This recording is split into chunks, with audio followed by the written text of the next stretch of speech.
Good morning साथियों, मैं doctor Zakir Hussain. Online classes के क्रम में आज हम भारत में प्रमुख British governor general lord Minto second, lord Hardinge second तथा लॉर्ड चेम्सफोर्ड के बारे में चर्चा करेंगे। साथियों, यदि लॉर्ड मिंटो द्वितीय की बात करें तो उनका समय 1905 से 1910 के मध्य था और यह ऐसा माना जाता है कि लॉर्ड मिंटो प्रथम के पौत्र थे।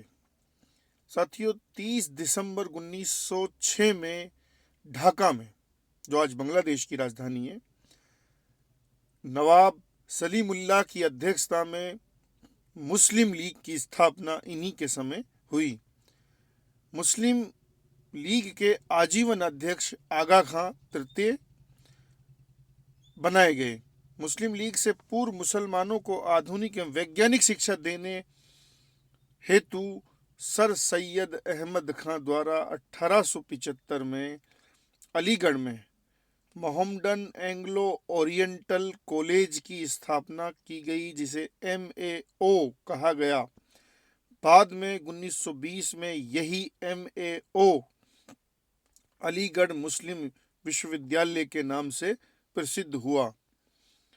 1909 में मॉर्ले मिंटो सुधार अधिनियम द्वारा मुसलमानों को पहली बार सांप्रदायिक आधार पर पृथक निर्वाचन का विशेषाधिकार भी इन्हीं के समय दिया गया और ये इतना कुटिल तथा तुष्टीकरण से युक्त था कि इस हेतु स्वयं मोर्ले का कथन था कि हम नाग के ऐसे दांत बो रहे हैं जिनका विष भविष्य में फिर कभी समाप्त नहीं होगा। यानी एक सांप्रदायिकता का, फूट डालो राज करो की नीति का, क्योंकि अंग्रेजों का भारत में ये ध्येय था कि वे अगर भारत को लंबे समय तक, चिरकाल तक अपने नियंत्रण में रख सकते हैं तो उसका सबसे जो सरल और व्यवहारिक जो उपाय था वो भारत में सांप्रदायिकता तथा जातीय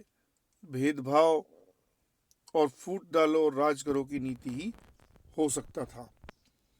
साथियों, लॉर्ड मिंटो द्वितीय के बाद जो गवर्नर जनरल हमें मिलते हैं, वायसरॉय हमें मिलते हैं, वो है लॉर्ड हार्डिंग सेकंड। और ऐसा मानते हैं कि यह भी लॉर्ड हार्डिंग प्रथम के ही वंशज थे। 1910 से 1916 इनका समय था और इनके समय साथियों दिल्ली का तृतीय शाही दरबार आयोजित होता है 12 दिसंबर 1911 में, और ब्रिटिश सम्राट जॉर्ज पंचम, उनकी पत्नी मेरी के स्वागत के लिए इस दरबार का आयोजन हुआ था। और साथियों, मैं आपको पिछली क्लास में चर्चा भी कर रहा था कि एकमात्र गवर्नर जनरल अथवा वायसरॉय जो भारत, एकमात्र ब्रिटिश सम्राट जो भारत आए थे वो जॉर्ज पंचम ही थे। और इनका जो आगमन बॉम्बे तट पे हुआ उसी के लिए गेटवे ऑफ इंडिया बनाया गया था। दिल्ली के तृतीय शाही दरबार में जो घोषणा की गई उसमें नंबर 1, बंगाल विभाजन को रद्द घोषित किया और अब कलकत्ता के स्थान पर दिल्ली को नवीन राजधानी घोषित किया। साथियों, बिहार व उड़ीसा को नवीन प्रांत बनाने की घोषणा हुई बंगाल से पृथक कर। हार्डिंग बमकांड 23 दिसंबर 1912 में हुआ था। दिल्ली को जब राजधानी बनाने का उत्सव जुलूस चांदनी चौक से लाल किले की ओर बढ़ रहा था तो चांदनी चौक में क्रांतिकारियों द्वारा लॉर्ड हार्डिंग की हत्या के प्रयास में जो बुर्का पहनकर और बहुत ही एक गूढ़, जिसको हम कह सकते हैं क्रांतिकारी षड्यंत्र से उनकी हत्या का प्रयास किया गया। और उस बम कांड के मुख्य सूत्रधार साथियों रास बिहारी बोस थे। हाथी पर सवार लॉर्ड हार्डिंग निकल रहे थे, लेकिन उस बम कांड में वो चूक जाते हैं और वो सेफ बच जाते हैं, यद्यपि उनके मातहत की हत्या हो जाती है साथियों। और इस बम कांड के जो आरोपी थे उनमें लाला हनुमंत सिंह, भाई बाल मुकुंद, बसंत कुमार विश्वास, अवध बिहारी और मास्टर अमीचंद थे साथियों। 1915 में मदन मोहन मालवीय की अध्यक्षता में हरिद्वार में भारतीय हिंदू महासभा की स्थापना भी लॉर्ड हार्डिंग के काल में ही हुई थी। 1916 में भारत रत्न धोंदो केशव कर्वे द्वारा बंबई में देश का पहला महिला विश्वविद्यालय खोला गया और यह अपना आप में एक क्रांतिकारी कदम था। अप्रैल 1916 में बाल गंगाधर तिलक द्वारा बेलगांव, जो वर्तमान में कर्नाटक में है, all India home rule league की स्थापना कर भारतीयों में या भारतीयों हेतु डोमिनियन स्टेटस, औपनिवेशिक स्वराज्य देने के लिए स्वराज्य आंदोलन की शुरुआत हुई और ये नारा दिया, स्वराज्य मेरा जन्मसिद्ध अधिकार है और मैं इसे लेकर रहूंगा।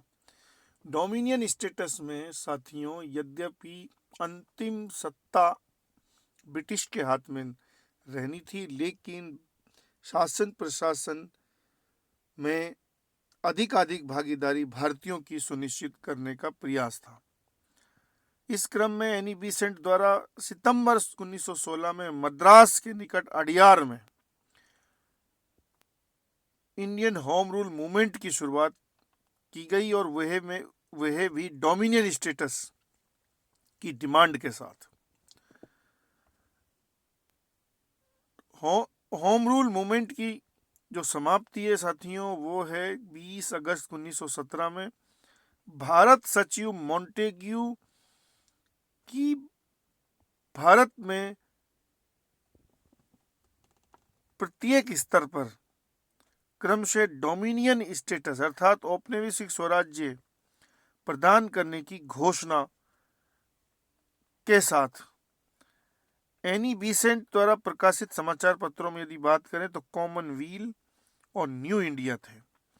1898 में बनारस में सेंट्रल हिंदू कॉलेज की स्थापना भी एनी बेसेंट द्वारा ही करने का उल्लेख है और बाद में 1916 में बनारस सेंट्रल हिंदू कॉलेज को मदन मोहन मालवीय द्वारा स्थापित BHU अर्थात बनारस हिंदू विश्वविद्यालय में विलय करने का उल्लेख मिलता है। अब साथियों जो हमारे अगले गवर्नर जनरल अथवा वाइसरॉय हैं वो हैं लॉर्ड चेम्सफोर्ड। 1916 से 1921 का इनका समय रहता है। 1919 का चार्टर अधिनियम जिसे मॉन्टेग्यू चेम्सफोर्ड अधिनियम भी कहते हैं वो भी इन्हीं के समय या लागू अर्थात पारित हुआ और ऐसा माना जाता है साथियों कि भारत सचिव मॉन्टेग्यू की जो घोषणा थी उसी के आधार पर उसी के प्रारूप पर फिर ये मॉन्टेग्यू चेम्सफोर्ड अधिनियम बनता है।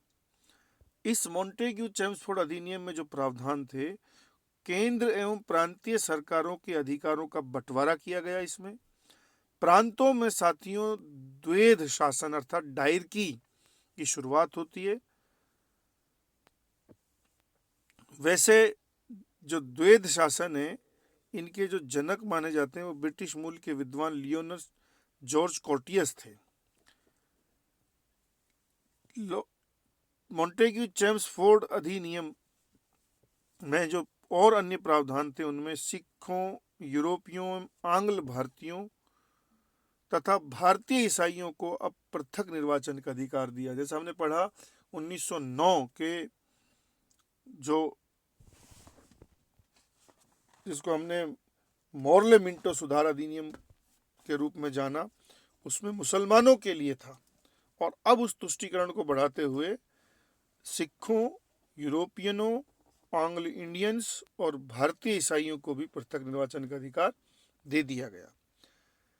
भारतीय सिविल सेवा परीक्षा अब भारत में भी कराने की घोषणा पहली बार इस अधिनियम में होती है और प्रथम परीक्षा साथियों 1922 में इलाहाबाद में आयोजित की गई थी।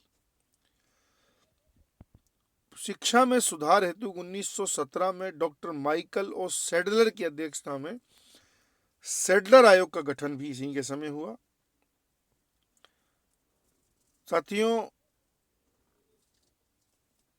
कुल मिलाकर मॉन्टेग्यू जो चेम्सफोर्ड अधिनियम था, इस अधिनियम से जो भारतीयों को आशाएं थी, क्योंकि इससे पूर्व 1914 से 1918 के मध्य प्रथम विश्व युद्ध लड़ा गया और गांधी जी का भारत आगमन हुआ और बड़ी आशाएं थी अंग्रेजों से कि युद्ध के बाद कुछ अच्छा भारतीयों के हित में अंग्रेज घोषित करेंगे, और ऐसा वो आश्वासन भी हमें दे रहे थे। लेकिन जब लॉर्ड चेम्सफोर्ड और जो भारत सचिव मॉन्टेग्यू की जो संयुक्त घोषणा के आधार पर अधिनियम बना, उन्होंने भारतीय हितों को न केवल कुठाराघात किया बल्कि उस समय के भारतीय राष्ट्रवादियों को बहुत हद तक गहरी चोट भी पहुंचाई। और यही कारण था साथियों कि फिर गांधी जी के नेतृत्व में जो पूरा एक हमें असहयोग खिलाफत आंदोलन मिलता है, उसका बैकग्राउंड भी कहीं न कहीं इस अधिनियम के असंतोष में था। तो इस तरह साथियों हमने इन 3 गवर्नर जनरलों को आज देखने की प्रयास किया है, समझने का प्रयास किया है, और आप भी इनसे बहुत ही मनोयोग के साथ समझने का प्रयास करेंगे। और फिर अगली क्लास में साथियों नए टॉपिक के साथ हम फिर मिलते हैं। जय हिंद साथियों।